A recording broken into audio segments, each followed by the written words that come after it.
a little short for a stormtrooper.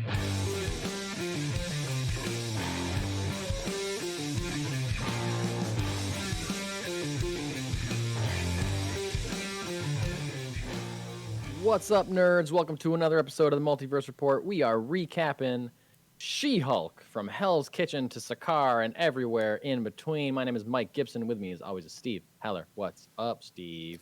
Well, a hell of an inventive episode of television, and overall, I think another one of the more impressive shows Marvel's put out. You know, we just recapped Werewolf by Night last week. If you want to check that out, go take a look at it. But this is in that vein. It may not be an A+, but it's definitely on my running up the tables on where I would rank it for what we've seen. Yeah, and this is definitely... this should be... We haven't recapped an episode of She-Hulk in a while just because we haven't had the time or we haven't been on the same watching schedule, but this is probably going to be more of like a series recap, I would think, than just like the finale episode. Absolutely. But yeah, I would say specials aside, Werewolf by Night aside, this is my favorite Marvel show, I think. I think it has squeaked out past WandaVision, and maybe that's just recency bias, or maybe it's something that's fresh. But I love this show. I thought it was amazing. I thought it was hilarious. I thought it was great. I know the finale has gotten a lot of praise, but also there are some people that didn't love it, thought it went a little too far and a little too wild.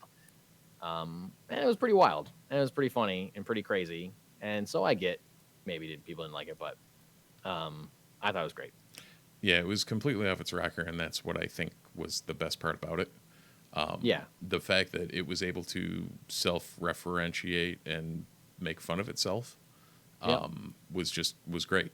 And there were some nods that insiders would definitely get that my wife did not get.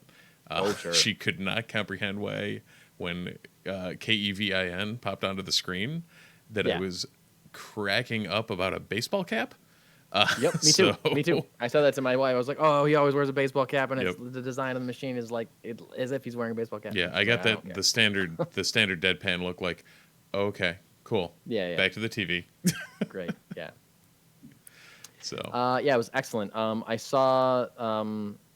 Was it William Bibbiani? Some of a critic or reviewer that I follow on Twitter, said that they love the finale because She-Hulk. The finale cemented what She-Hulk has been about the entire time, which is a woman is struggling to tell her own story. And that's been shown in a number of different ways, some comical, some meta, some fourth wall breaking ways, and some straight up narrative ways. And I think if you look at the show with that point in mind, then I think it makes a lot of sense that they would go to the lengths that they did in the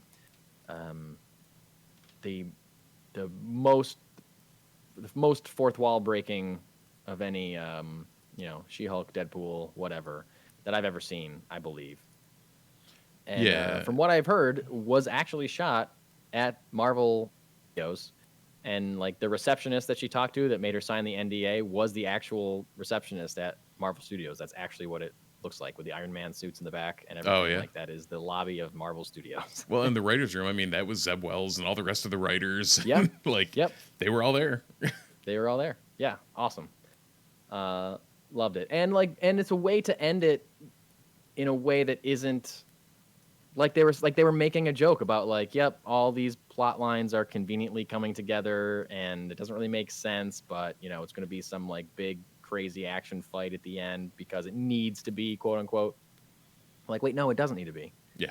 And it was a way for them to get around it in a way that only She-Hulk, or I guess Deadpool probably could.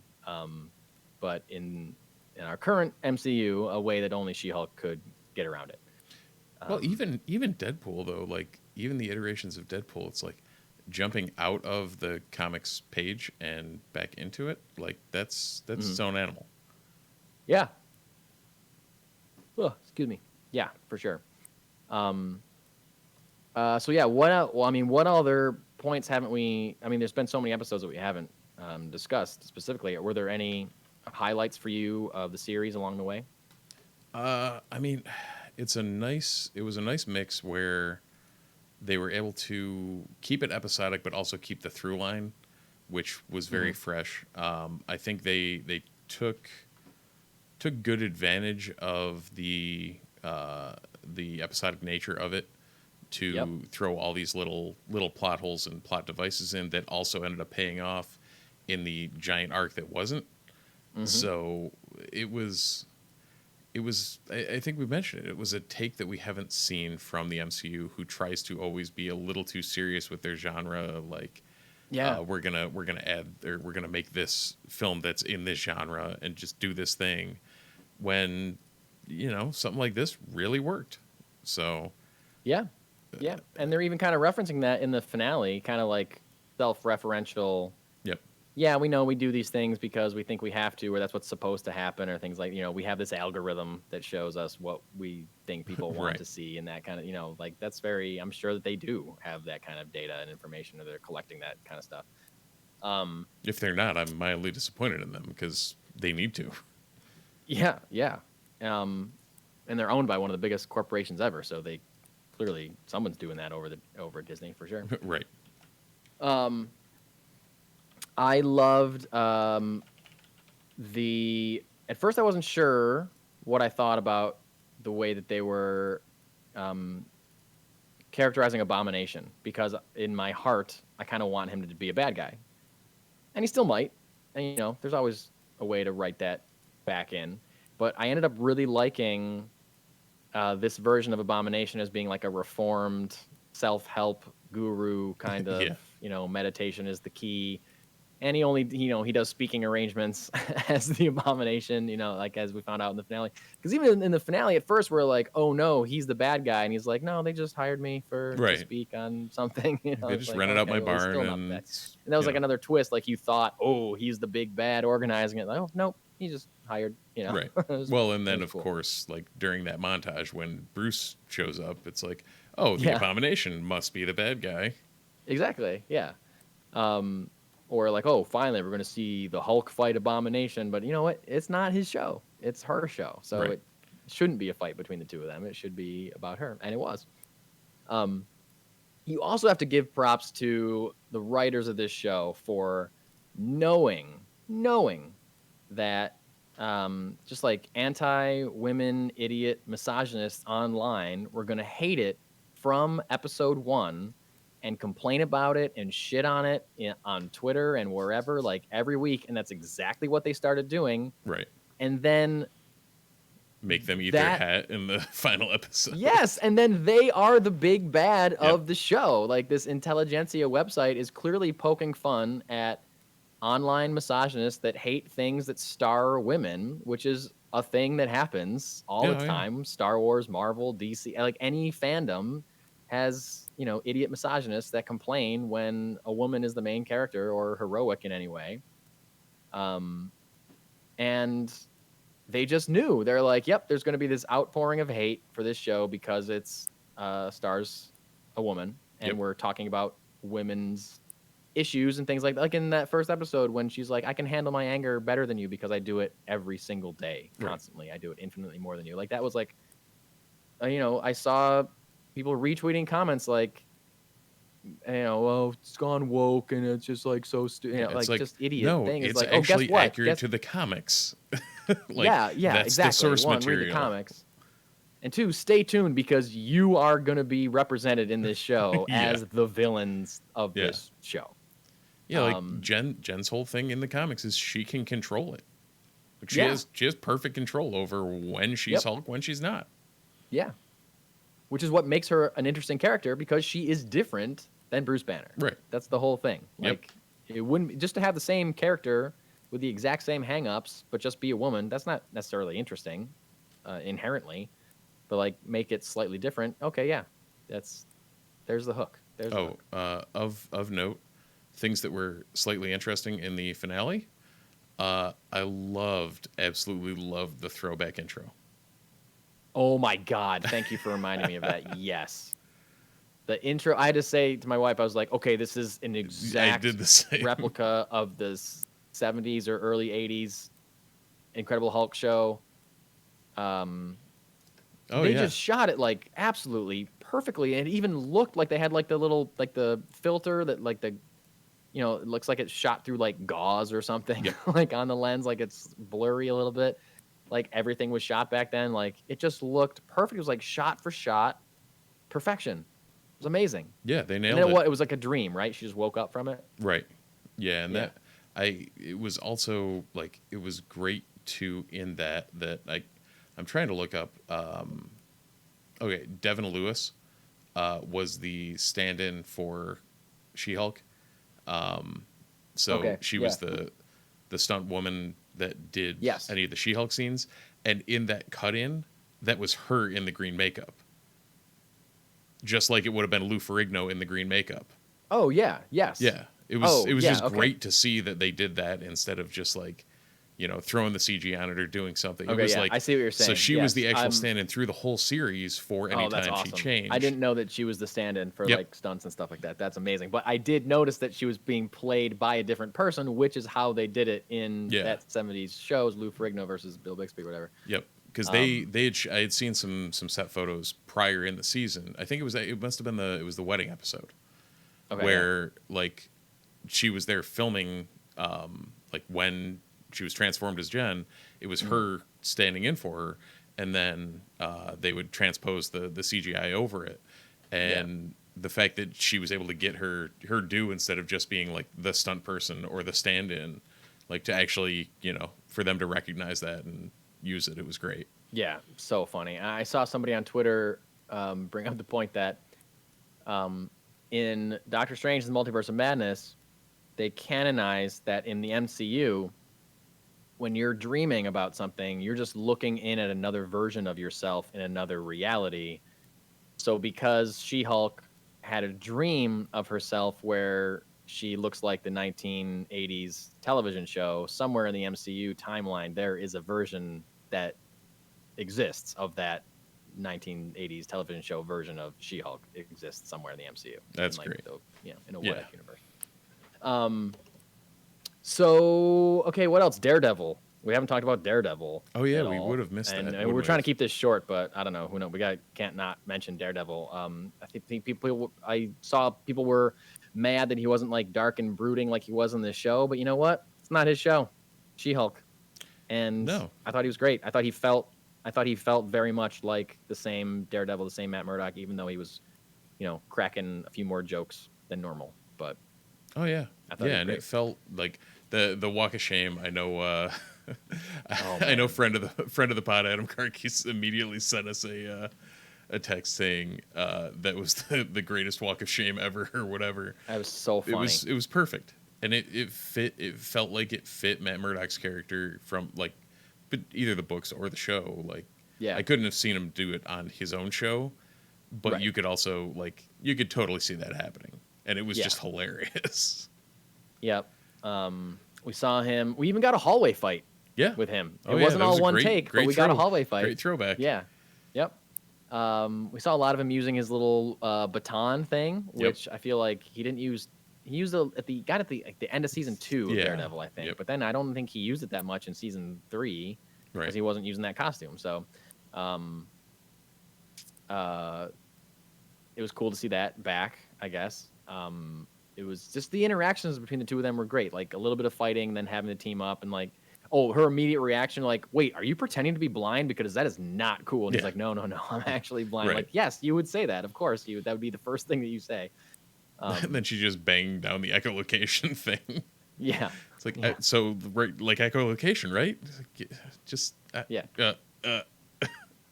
how do I describe this? But I think it was the end of that scene when they're top of the building. He's like, you just wait here. I'm going to go in and take care of him. He just like dives off the building. Yeah. Like, that was super cool. Yep. Like, it was great. And then he was back in the final episode there for a nice little meeting the family picnic, which was great. And he met more of the family than we've met ever, because Bruce showed up with his son, Scar. Yeah, and I think that's really funny. I feel like so many people have wanted like a Planet Hulk show for so long that they're like, oh yeah, that all happened off screen. Here he is. And maybe we'll see that sometime, but I don't know. Who cares? Because, in the books, we didn't get Scar until the end of Planet Hulk, right? Yeah, Yeah. and he's just already there. We Right. just have no idea what. I feel like they'll probably fill in those blanks at some point, Right. maybe. But if they don't, it doesn't matter. I don't care. And at some point, either all of Planet Hulk happened in the span of She-Hulk, Right. or like it happened off screen and Hulk was back on Earth, but his son was elsewhere. And what? Yeah, Yeah. there's a lot going who on. knows? We'll figure that Who out knows? later. Now, my question will be, when we get next year, 2 years from now, whenever, I don't know, when we get to Daredevil Born Again, is there going to be a cameo and or a reference to Jennifer Walters as She-Hulk? Because now, if these are both canon in the MCU, these two have a relationship, and Right. Will that continue? It could be, or it could be they do timey-wimey stuff and set this before that.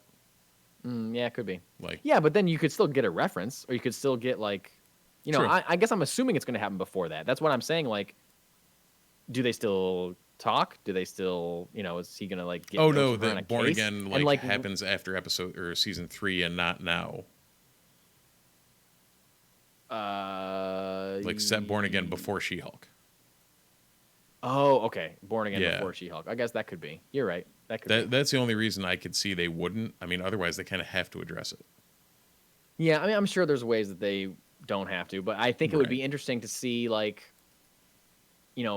we saw a bit of a lighter version of him because he was on a lighter show. It'd be interesting to see a little bit more serious version of Jennifer Walters if she had to be on a more, Right. assuming that Born Again might be a little bit more, slightly closer to the Netflix show than She-Hulk, at least. Like, I don't think it's Yeah. going to be as R-rated and as dark as the Netflix show, but it might be a step towards that. Mhm.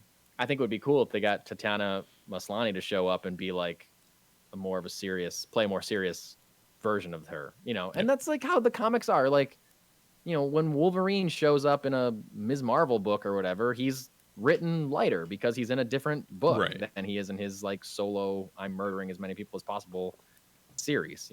That's just the way it is. So I feel like that echoed very well in the shows, and I think it could work for the shows and the films and all that kind of stuff. So I don't know. We'll Right. see what happens. Yeah, the beginning of the latest Percy series, he's just slicing through hundreds of vampires. And when Yeah. he's hanging out with Miss Marvel, slightly different tone. A little bit different tone. Exactly. But anyway, I think that's pretty much all I have to say about She-Hulk. I love it, and there has not been an announcement about a season 2, but I hope that we get one. Yeah. I hope we get one. I'm sure we'll end up seeing her in the movies, Avengers films or whatever, but I just want another show. I think it works great as a show. Well, and I think they also set it up too that even if they don't do a full-blown series for a show, if they wanted to do one-offs here and there, they could do stuff like that as well. Yeah, for So, sure. Or she could clearly cameo. Now we have 2 lawyers, so if anyone gets in trouble and needs a lawyer, we got 2 to choose from. right. Cameo style, So we'll see. And both of them can catch bricks blindly, pretty much. So Spider-Man's fine. Yeah, Spider-Man. He's got He's 2 covered. really good lawyers. Yeah. Well, cool. That's all I got about She-Hulk. I think we are. If you haven't heard it yet, we just also recapped Andor season 1, episode 6, I guess I should say. And we're going to continue to be doing that as long as we have both watched it each week. So you can check that out. Should be in your feed already. And we are about to record our normal weekly Nerd News wrap-up podcast. So you can stay tuned for that as well. And both of us should And, be able to keep up on Andor now that the glut of everything is... the faucet's turning down a little here. Yes. Yeah. She-Hulk's over. Lord of the Rings is over, although I have not caught up on Lord of the Rings. House of the Dragon's good. winding down, so it's going to be kind of just Andor Yep. on cruise control for a little bit, So, which Yeah. I'm excited about, to be honest with you, because it's Oh, spooky yeah. season, and really all I want to do is watch horror movies, and I have to take time out of my scary movie watching to watch Lord of the Rings. And even though I love Lord of the Rings, it's a very good show. But sometimes you'd rather be watching Halloween.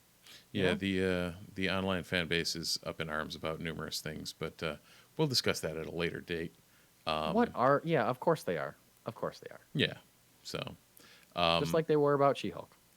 yeah, this one I'll give them a little bit more, leeway on Oh. just because of the Okay. the legendarium and how it's been set up, but also it's an adaptation, people.